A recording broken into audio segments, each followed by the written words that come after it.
Hello বন্ধুরা, আমার নাম মোহনা। আমি 21 বছরের এক তরুণী, কিন্তু ভাগ্যচক্রে বিধবা। প্রতি রাতে আমার 17 বছরের দেবর আকাশ আমার সেবা করত।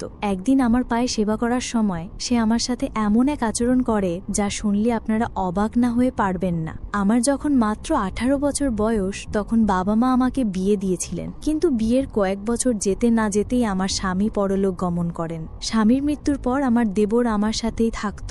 যখন আমার বয়স 20, তখন আমার স্বামীর বয়স ছিল 40। আমার বিয়েটা বেশ বয়স্ক একজনের সাথেই হয়েছিল। তিনি আমার চেয়ে বয়সে অনেক বড় ছিলেন। আমি এক দরিদ্র পরিবারের মেয়ে ছিলাম, তাই আমার বাবা মা ভেবেছিলেন যে আমার স্বামীর বয়স বেশি হলেও তার অগাধ সম্পত্তি আমার ভবিষ্যৎ সুরক্ষিত করবে। তারা তার অর্থ ও সম্পদ দেখেই আমার বিয়ে দিয়েছিলেন। বয়সের পার্থক্যটা বড় করে দেখেননি। কিন্তু বিয়ের পর স্বামীর সাথে কয়েক বছর কাটানোর পরেই তিনি হঠাৎ মারা যান। তার মৃত্যুর কারণ ছিল অতিরিক্ত মদ্যপানের ফলে লিভার নষ্ট হয়ে যাওয়া। আমার স্বামী দামি মদের শৌখিন ছিলেন এবং প্রায় বন্ধুদের সাথে বাড়ির বাইরে রাতভর আমোদ প্রমোদেও মেতে থাকতেন। আমি সারাদিন বাড়িতে থেকে নিজের দায়িত্ব পালন করতাম। অনেক সময় আমার মনে হতো, আমার প্রতি যখন স্বামীর কোনো টান বা অনুভূতিই নেই, তাহলে তিনি কেন আমাকে বিয়ে করেছিলেন? বিয়ের পর তিনি কোনোদিন ভালোবেসে আমার সাথে দুটো কথা বলেননি। প্রথম দিনই সাফ জানিয়ে দিয়েছিলেন, দেখো রিনা, তোমার যত টাকার প্রয়োজন হয় আলমারি থেকে নিয়ে নেবে। বাইরের কোনো জিনিসের দরকার হলে বাড়ির চাকরকে বলবে, কিন্তু তুমি কখনো বাড়ির বাইরে যাবে না। আর একটা কথা মনে রাখবে, আমি কখন বাইরে যাচ্ছি বা ফিরছি এসব নিয়ে আমাকে কোনো প্রশ্ন করবে না। এটা আমার সম্পূর্ণ ব্যক্তিগত বিষয়। তখন আমার বয়স কম ছিল বলে স্বামীর কথার গভীরতা পুরোপুরি উপলব্ধি করতে পারিনি। আমি বুঝতে পারিনি যে তিনি কেবল বিয়ে করে সামাজিক দায়িত্ব পালন করেছিলেন। সংসারের প্রতি তার কোনো মনোযোগ ছিল না। এমন নয় যে তিনি আমার সাথে একেবারেই কথা বলতেন না, প্রয়োজনের ভিত্তিতে বলতেন। কিন্তু আমি তার স্ত্রী হিসেবে যে ভালোবাসার সঙ্গ পাবার আশা করছিলাম তা কখনো পাইনি। ধীরে ধীরে যখন আমি এই শূন্যতা অনুভব করতে শুরু করি, তখন আমি আমার বাবা মায়ের সাথে বিষয়টা নিয়ে আলোচনা করেছিলাম। আমি তাদের বলেছিলাম যে আমি টাকা পয়সা স্বাচ্ছন্দ্য পেলেও স্বামীর ভালোবাসার সুখ পাইনি। আমার কথা শুনে বাবা মা আমাকে বোঝাতেন, দেখ মা, ভালোবাসার চেয়ে টাকা অনেক বেশি মূল্যবান। আমাদের বাড়িতে তুই তো দেখেছিস কি ভীষণ অভাব ছিল, তোদের আমি দুবেলা পেট ভরে খাওয়াতেও পারতাম না। কিন্তু যেখানে তোর বিয়ে হয়েছে সেখানে অন্তত অর্থের অভাব নেই। তোর ওই বড় ঘরে বিয়ে হয়েছে বলেই আজ আমরাও দুবেলা খেতে পারছি। তাই এসব ছোটখাটো ব্যাপার নিয়ে মন খারাপ করিস না। তারা এসব বলে আমাকে সান্ত্বনা দিয়ে শ্বশুর বাড়িতে পাঠিয়ে দিত। কিন্তু আমার মনের কষ্টটা তারা কখনো বুঝতে চেষ্টা করেননি। টাকা পয়সা দিয়ে ভালো খাবার কেনা যায়, কিন্তু ভালোবাসা বা স্নেহ তো কেনা যায় না। তবে একটা বিষয় ভালো ছিল, আমার স্বামী বিয়ের পর থেকে আমার দরিদ্র বাবা মাকে প্রতি মাসে অর্থ দিয়ে সাহায্য করতেন। এজন্য আমি মনে মনে খুশি হতাম যে তিনি অন্তত আমার পরিবারের কথা ভাবেন। কিন্তু আমার প্রতি তার কোনো যত্ন বা দায়িত্ববোধ ছিল না। এভাবেই আমার জীবনটা একঘেয়ে কেটে যাচ্ছিল। আমি ঘরের দায়িত্ব পালন করতাম আর তিনি বন্ধুদের সাথে আমোদ ফুর্তিতে ব্যস্ত থাকতেন। এভাবে কয়েক বছর কেটে যাওয়ার পর যখন আমার স্বামী হঠাৎ মারা গেলেন, আমি তখন একেবারেই একা হয়ে পড়ি। আমার এই অবস্থা দেখে আমার দেবর আকাশ আর বিদেশে ফিরে যায়নি। সে ছোট থেকেই বাইরে পড়াশোনা করত। আমার স্বামী ভালোভাবেই জানতেন যে তার ভাই যদি তার সঙ্গে থাকে তাহলে সেও তার মতো উশৃঙ্খল হয়ে যেতে পারে। তাই ভাইয়ের উজ্জ্বল ভবিষ্যতের কথা ভেবে তিনি তাকে বাইরেই রেখেছিলেন। আমার শ্বশুর শাশুড়িও বহু আগেই মারা গিয়েছিলেন। এদিকে আকাশের বয়স 18 হলেও তাকে দেখে বোঝার উপায় ছিল না। তার সুঠাম স্বাস্থ্য ও পেশিবহুল চেহারা দেখে তাকে 27-28 বছরের যুবক মনে হতো। আকাশ আসার পর ধীরে ধীরে আমি বুঝতে পারলাম, এতদিন ধরে আমি স্বামীর কাছে যে ভালোবাসাটা আশা করছিলাম সেটা যেন আমার দেবর আমাকে দিচ্ছিল। স্বামীর মৃত্যুর পর আমি মানসিকভাবে খুব ভেঙে পড়েছিলাম। কারো সাথে কথা বলতে ভালো লাগতো না। একজন বিধবা আর একজন সধবা নারীর জীবনে যে আকাশ পাতাল তফাৎ, তা আমি হাড়ে হাড়ে টের পাচ্ছিলাম। স্বামীর মৃত্যুর পর কিছুদিন পর্যন্ত আমাদের বাড়িতে আত্মীয় স্বজনরা ছিল। তাদের সামনে কেঁদে আমি মনের কষ্ট কিছুটা হালকা করতাম, কিন্তু তারা চলে যাবার পর আমি আরও একা হয়ে পড়ি। মনে হতো ওই বিশাল বাড়িটা যেন আমাকে গিলে খেতে আসছে। আমার স্বামী আমাকে ভালোবাসতেন না ঠিকই, কিন্তু তার সাথে থাকার একটা অভ্যেস হয়ে গিয়েছিল। আত্মীয়রা চলে যাবার পর একদিন সন্ধ্যায় আমি একটা সাদামাটা শাড়ি পরে ঘরের জানালার ধারে বসে বাইরে তাকিয়েছিলাম। তখন আকাশ দরজায় মৃদু শব্দ করে জিজ্ঞেস করলো, বৌদি, ভেতরে আসতে পারি? তার কণ্ঠ শুনে আমি চোখের জল মুছে বললাম, হ্যাঁ, ভেতরে আয়। সে ঘরে এসে আমার পাশে বসল, আমার হাত দুটো ধরে বলল, বৌদি, আমি জানি তুমি খুব একা বোধ করছো, কিন্তু চিন্তা করো না, আমি তোমাকে এই অবস্থায় ফেলে কোথাও যাব না। আমি সিদ্ধান্ত নিয়েছি বাকি পড়াশোনাটা এখান থেকেই শেষ করব। তার কথা শুনে আমি খুব আশ্বস্ত হলাম। মনে হলো যাক, আমার কথা ভাবার মতো একজন তো আছে। সে প্রতিদিন সকালে আমার ঘুম ভাঙার আগেই আমার ঘরে এসে দেখে যেত আমি ঠিক আছি কিনা। মাঝে মাঝে আমার জন্য চাও বানিয়ে নিয়ে আসতো। যখনই সে অবসর পেত আমার সাথে বসে ঘন্টার পর ঘন্টা গল্প করত, মজার কথা বলে আমাকে হাসানোর চেষ্টা করত। আমি যখন দুশ্চিন্তায় থাকতাম, আমার মাথায় যন্ত্রণা হলে সে আমার মাথা টিপে দিত।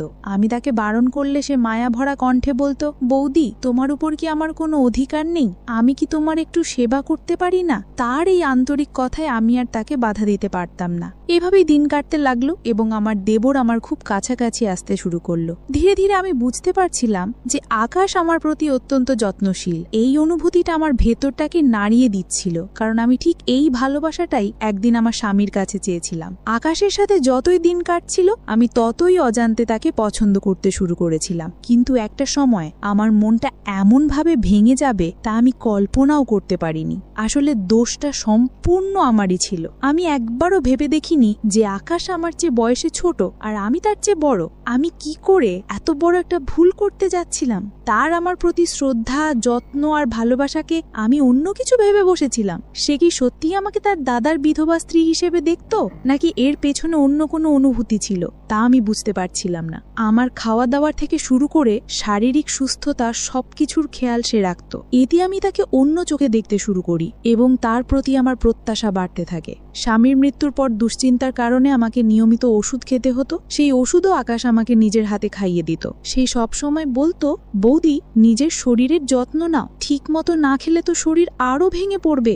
দাদাকে তো আমি হারিয়েছি, তোমাকে কোনোভাবেই হারাতে চাই না। তার মুখ থেকে এমন কথা শুনে আমি তাকে অন্যরকম ভাবতে শুরু করেছিলাম। আমার মনের অনুভূতিগুলো ভালোবাসার দিকে মোড় নিচ্ছিল। এভাবে প্রায় ৩-৪ মাস কেটে যাওয়ার পর আমি আমার ১৮ বছরের দেবরের জন্য নিজেকে নতুন করে সাজাতে শুরু করেছিলাম। আমার স্বামী তো কখনো আমার দিকে সেভাবে তাকায়নি, তাই আকাশের কাছ থেকে এত যত্ন পেয়ে আমি তাকে মন দিয়ে ফেলেছিলাম। পরিস্থিতি এমন হয়েছিল যে আকাশ আমার সামনে এলেই আমি লজ্জায় লাল হয়ে যেতাম। তাকে আকর্ষণ করার জন্য আমি সুন্দর করে সেজেগুজে থাকতাম। আমি সেজে থাকলে সে বলতো, বৌদি, তুমি এভাবেই সেজেগুজে হাসি খুশি থেকো, আমি তোমাকে সব সময় হাসি খুশি দেখতে চাই। সে বুঝতেও পারেনি যে আমি তাকে ভালোবেসে ফেলেছি। আমার দেবরের স্নেহ আর ভালোবাসা পাওয়ার জন্য আমি ভুল পথে হাঁটতে শুরু করেছিলাম। তার সান্নিধ্য পাওয়ার আশায় আমি নানা ছলনার আশ্রয় নিতে শুরু করেছিলাম। সে আমার যত্ন নিত, কিন্তু সেটা শ্রদ্ধার ছিল। আমি যা ভাবছিলাম তা নয়। তার পবিত্র যত্ন আর ভালোবাসাকে আমি ভুল বুঝতে শুরু করেছিলাম। সেদিন আমি মনে মনে ঠিক করলাম, অনেক হয়েছে লুকোচুরি। এবার আমি তাকে সরাসরি আমার মনের কথা জানাবো যে আমি তাকে ভালোবাসি এবং তার সাথেই বাকি জীবনটা কাটাতে চাই। সেদিন আকাশ বাড়ি ফিরলে আমি ইচ্ছে করে অসুস্থতার ভান করলাম। বললাম, আমার সারা শরীরে খুব ব্যথা, আমি বিছানা থেকে উঠতেও পারছি না। আমার উদ্দেশ্য ছিল তার মনোযোগ আকর্ষণ করা। আমি যখন তাকে ব্যথার কথা বললাম, সে রান্নাঘর থেকে এক বাটি তেল গরম করে নিয়ে এলো। ঘরে এসে বলল, বৌদি, তুমি শান্ত হয়ে শুয়ে থাকো, আমি তোমার পায়ে মালিশ করে দিচ্ছি, দেখবে ব্যথা কমে গেছে। আমি মনে মনে খুব খুশি হলাম। ভাবলাম, সেই যখন আমার সেবা করবে তখন নিশ্চয়ই আমার প্রতি আকৃষ্ট হবে। আমি তাকে নিজের দিকে টানার জন্য আগে থেকে সেজেগুজে প্রস্তুত ছিলাম। আকাশকে দেখে আমি কাতর স্বরে বললাম, আমার শরীরে খুব যন্ত্রণা হচ্ছে, তুমি যদি একটু সেবা করে দাও তাহলে খুব আরাম পাব। আমার এই মিথ্যে কষ্ট দেখে সে আমার পাশে বসে আমার পায়ে আলতো করে তেল মালিশ করতে লাগল। তার স্পর্শে আমার ভীষণ আরাম হচ্ছিল এবং আমি মনে মনে অন্য এক জগতে হারিয়ে যাচ্ছিলাম। আমি ঠিক করে ফেলেছিলাম আর দেরি না করে এবার তাকে আমার মনের কথাটা বলেই ফেলব। কিন্তু ঠিক সেই মুহূর্তে আমার পায়ের তলার মাটি যেন সরে গেল। আমার 18 বছরের দেবর আমার পায়ে মালিশ করতে করতে মৃদু হেসে আমার দিকে তাকালো। তারপর মাথা নিচু করে বলল, বৌদি, আমি তোমাকে একটা কথা বলতে চাই। অনেক দিন ধরেই ভাবছি কথাটা তোমাকে বলবো। তার কথা শুনে আমি উত্তেজনায় অপেক্ষা করছিলাম। ভাবছিলাম সেও নিশ্চয়ই আমাকে ভালোবাসে এবং সেটাই এখন বলবে। সে আমার দিকে তাকিয়ে মুচকি হাসছিল। তখনই আকাশ আমাকে বলল, বৌদি, আমি যে কথাটা বলবো সেটা শুনে তুমি রাগ করবে না তো? আমিও তার দিকে তাকিয়ে মৃদু হেসে বললাম, না, রাগ করব কেন? তোর যা বলার আছে মন খুলে বল, আমি তো তোর মনের কথা শোনার জন্যই অপেক্ষা করছি। তখন আকাশ বলল, বৌদি, আমি পিয়া নামের একটি মেয়েকে খুব ভালোবাসি এবং তাকে বিয়ে করতে চাই, কিন্তু তোমার অনুমতি ছাড়া আমি তাকে বিয়ে করতে পারবো না, কারণ আমি তোমাকে মায়ের মতো শ্রদ্ধা করি, তাই আমি তোমার এত যত্ন নিই। মায়ের মতো বৌদির আশীর্বাদ না পেলে আমি আমার পছন্দের মেয়েকে বিয়ে করতে পারবো না। আমি মন থেকে তোমার আশীর্বাদ চাই। তার মুখ থেকে এই কথাগুলো শোনার পর আমার মাথা ঘুরে গেল। আমি কিছুক্ষণের জন্য স্তব্ধ হয়ে গেলাম। লজ্জায় আমি বুঝতে পারছিলাম না যে আমি আকাশের সাথে কিভাবে চোখ মেলাবো। আমার মুখ লাল হয়ে গেছিল। আমি স্বপ্নেও ভাবতে পারিনি যে আকাশ আমাকে মায়ের মতো মনে করে আমার সেবা যত্ন করত, আর আমি তার সেই পবিত্র ভালোবাসাকেই ভুল বুঝেছিলাম। তার কথা শুনে আমার চোখ দিয়ে জল গড়িয়ে পড়ল। আমার চোখের জল দেখে সে তাড়াতাড়ি আমার চোখের জল মুছে দিয়ে বলল, বৌদি, তুমি কাঁদছো কেন? তুমি কি চাও না আমি পিয়াকে বিয়ে করি? আমার কোনো কথায় যদি তুমি কষ্ট পেয়ে থাকো তাহলে আমাকে ক্ষমা করে দিও।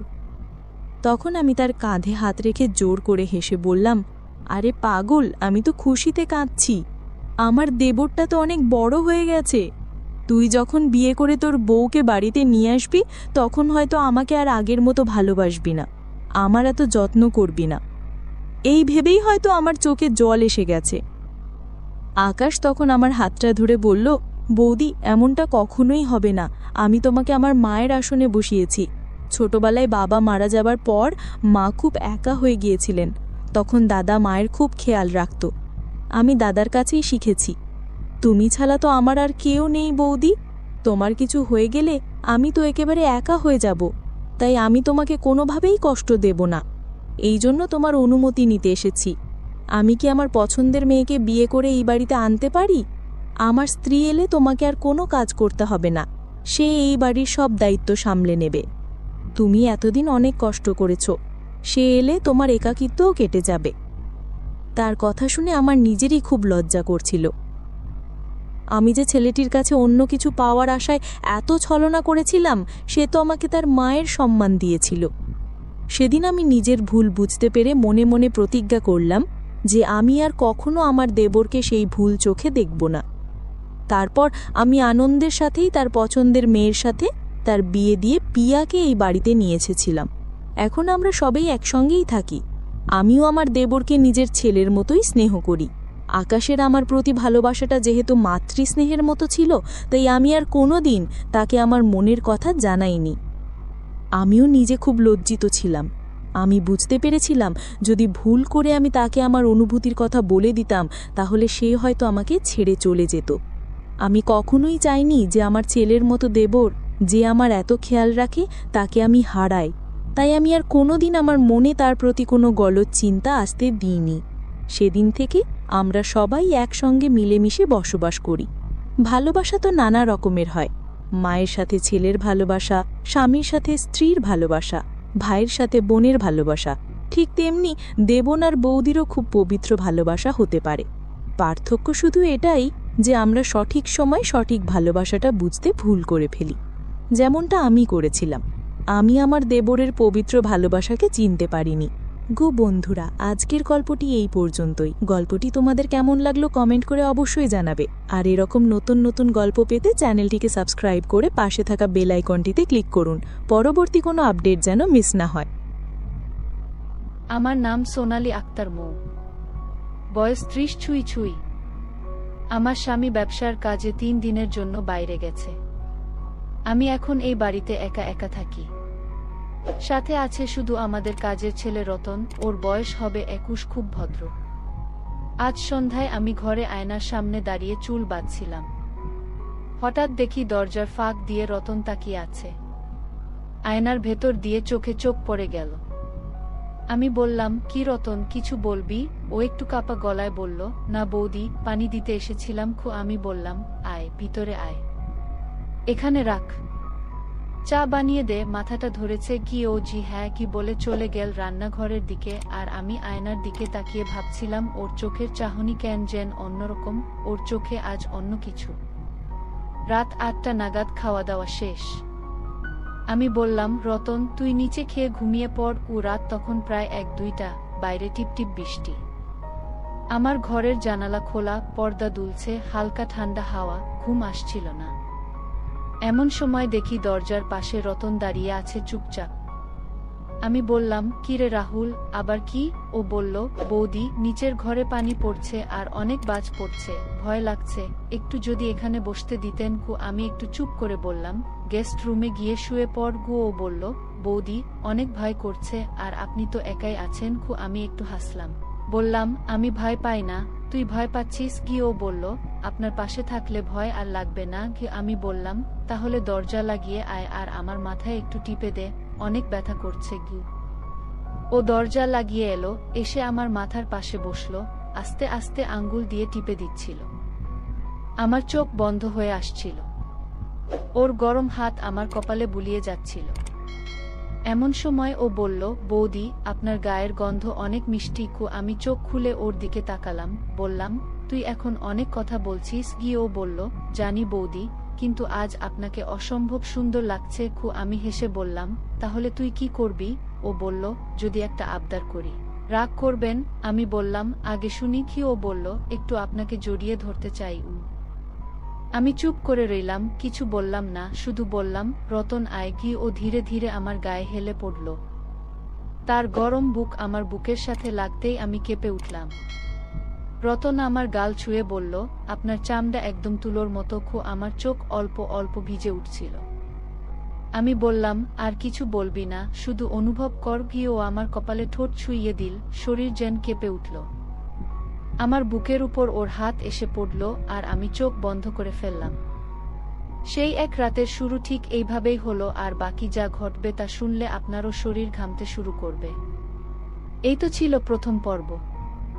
গল্পটা যদি ভালো লেগে থাকে তাহলে প্লিজ এখনই ভিডিওটা লাইক করে দাও, আর আমাদের চ্যানেলটি সাবস্ক্রাইব করে রাখো, কারণ এরপরে যা আসছে তা শুনলে তোমার রাতের ঘুম হারাম হয়ে যাবে। রতনের গায়ের গরমটা আমার শরীর ছুঁয়ে যাচ্ছিল।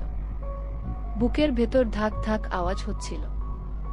আমি তখন চোখ বন্ধ করে শুয়েছিলাম। ও আমার গাল ছুঁয়ে বলছিল, বৌদি, আপনার ত্বক একদম তুলার মতো। আমি আস্তে করে বললাম, তুই এমনভাবে বলছিস কেন? ও বলল, বৌদি, আমি আর নিজেকে আটকাতে পারছি না। আমি চোখ খুলে বললাম, আটকাতে কে বলছে? রতন তখন আমার গলার নিচে ঠোঁট রেখে বলল, আপনি যদি থামতে না বলেন তাহলে আমি থামব না। আমি চোখ বন্ধ করে মাথা নাড়লাম। ওর ঠোঁট আমার গলার হাত ছুঁয়ে নামতে থাকলো, বুকের কাছে এসে থেমে গেল। রতন দুহাত দিয়ে শাড়ির আঁচলটা সরিয়ে দিল, আর আমার বুকের উপর ওর গরম নিঃশ্বাস ছড়িয়ে পড়ল। আমি যেন একদম নিঃশব্দ হয়ে গেছিলাম। ও বলল, বৌদি, আপনার গায়ের গন্ধ আমাকে পাগল করে দিচ্ছে। আমি বললাম, শুধু গন্ধ না, আজ রাতটা শুধু আমাদের। ও আমার গায়ে হেলে পড়ল। তার হাত আমার পেটের উপর দিয়ে ধীরে ধীরে উঠছিল। আমি কেঁপে উঠছিলাম, শরীরের ভেতর কিছু একটা আলগা হয়ে যাচ্ছিল। আমি বললাম, তোর মনে যা চায় তাই কর, আমি তোর কাছে আজ পুরোটা দিয়ে দিতে চাই। রতন আমার ঠোঁট ছুঁয়ে ফেলল খুব ধীরে, আর তারপর আমাদের ঠোঁট এক হয়ে গেল। আমার ঠোঁট কাঁপছিল রতনের ঠোঁটের গরমে। আমি যেন ভেসে যাচ্ছিলাম। আমার শাড়ি একপাশে সরে গেল। রতন আমার গলার নিচে ঠোঁট রেখে এক একটা চুমু এঁকে দিচ্ছিল। আমি ওর চুলে হাত বুলিয়ে বললাম, আজ তুই আমায় জিতিয়ে দেখ। রতন আমার শরীর জুড়ে হাত বুলাচ্ছিল আমার বুকের মাঝখানে। আমার মাথাটা বালিশে গুজে বলছিলাম, রতন, আর থামিস না। ও আমার পা গুলো নিজের গায়ে জড়িয়ে ধরল। আমি ওকে নিজের বুকের উপর টেনে আনলাম।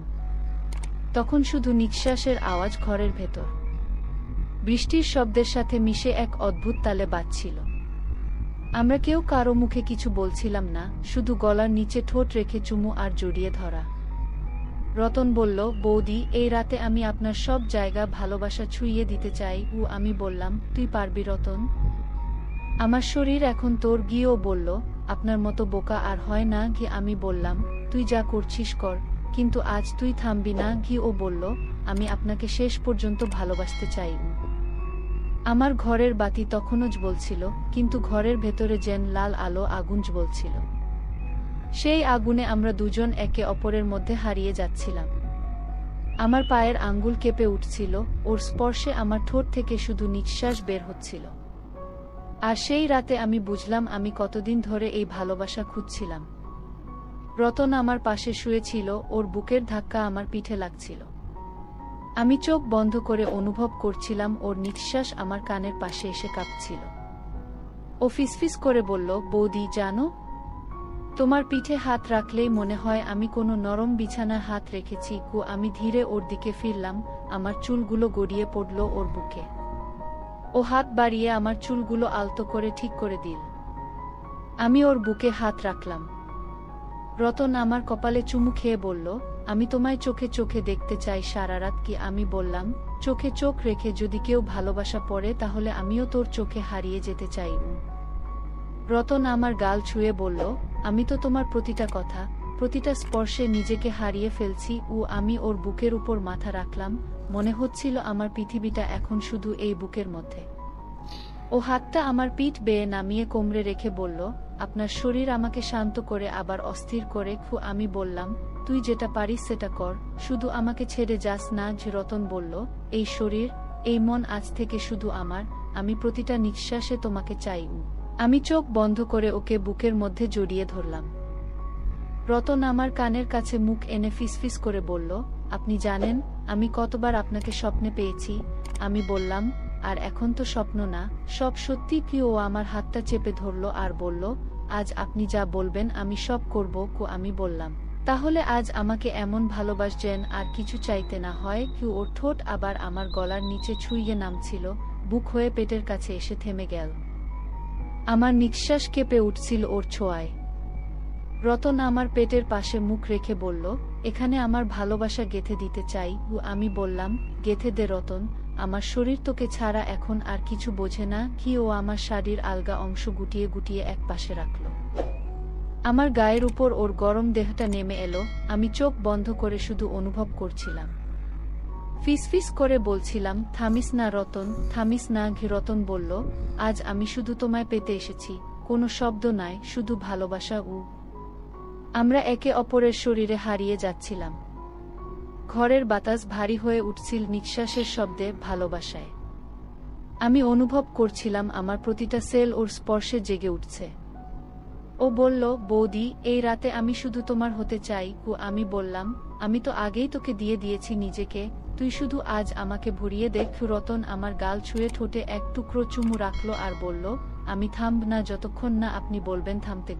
আমি চোখ বন্ধ করে ওর বুক জড়িয়ে বললাম, থামিস না রতন, আজ আমি তোর মাঝে হারিয়ে। ভোরের আলো জানালার পর্দা পেরিয়ে ধীরে ধীরে ঘরের ভেতরে ঢুকছিল। আমার চোখ আধা বন্ধ ছিল।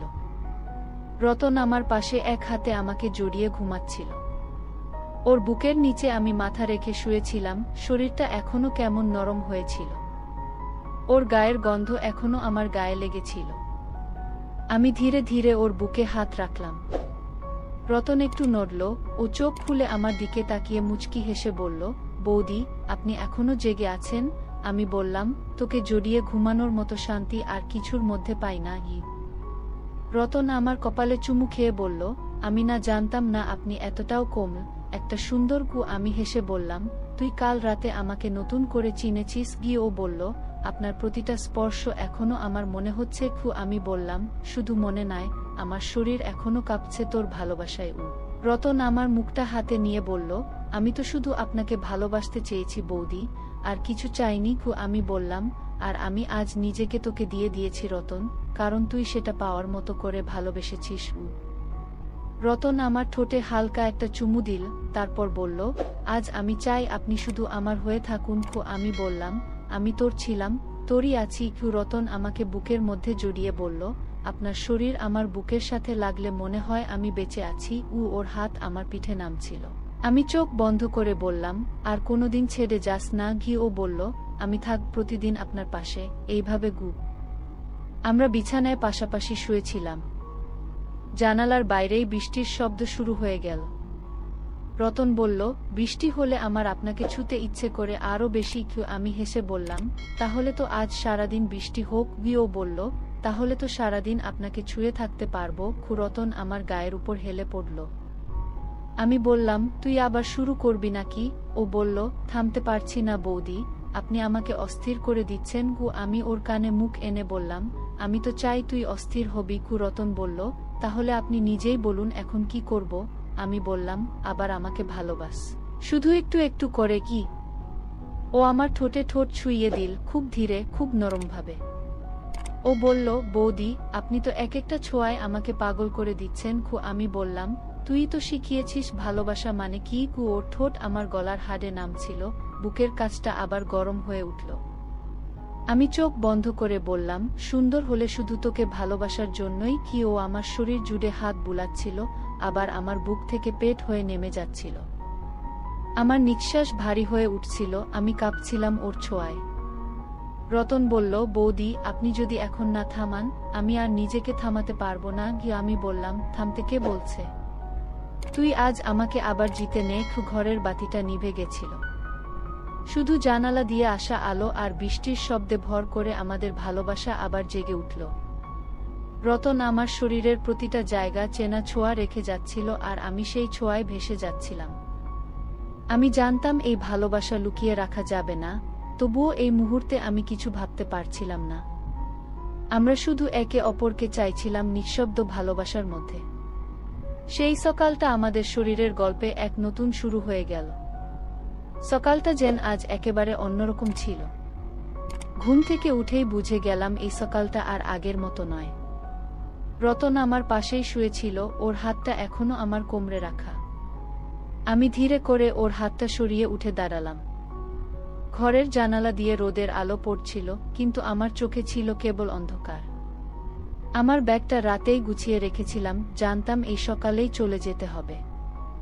রতন এখনো ঘুমাচ্ছিল, আমি জানতাম ওর ঘুম ভাঙলে আমি আর বের হতে পারবো না। আমি আয়নার সামনে দাঁড়িয়ে শেষবারের মতো নিজেকে দেখলাম। আমার গলায় এখনো ওর স্পর্শের দাগ, বুকের উপর ওর ভালোবাসার চিহ্ন। আমি ওর মুখের দিকে তাকালাম, একটানা চেয়ে থাকলাম। ওর নিঃশ্বাস এখনো আমার হৃদয়ে দুলছিল। রতন হঠাৎ চোখ খুল আমাকে দাঁড়িয়ে থাকতে দেখে বলল, বৌদি, কোথাও যাচ্ছেন? আমি চুপ করে থাকলাম। ও বিছানা থেকে উঠে এলো, আমার সামনে দাঁড়িয়ে বলল, আপনি কোথাও যাচ্ছেন? কিছু বলছেন না কেন? আমি বললাম, রতন, তোর সাথে এই ভালোবাসা আমার জীবনের সবচেয়ে সুন্দর ভুল। ও বলল, ভুল বলছেন কেন?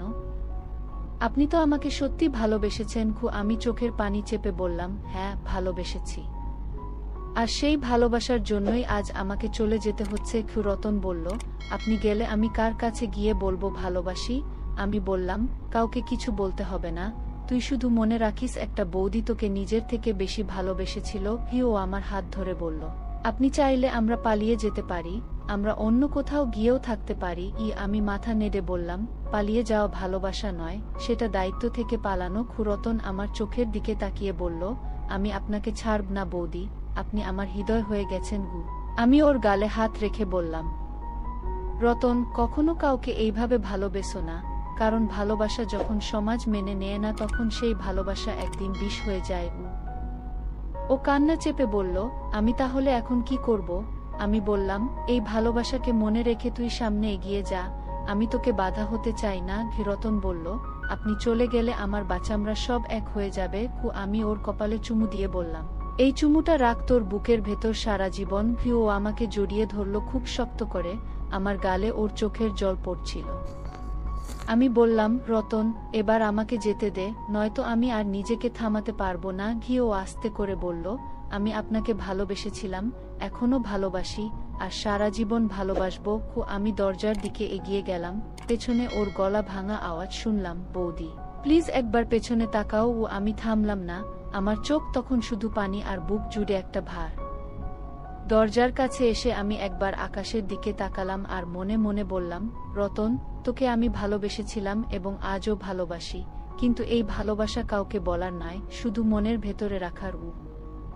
সেই শেষ সকালটা আমাদের ভালোবাসার শেষ চিহ্ন হয়ে রয়ে গেল।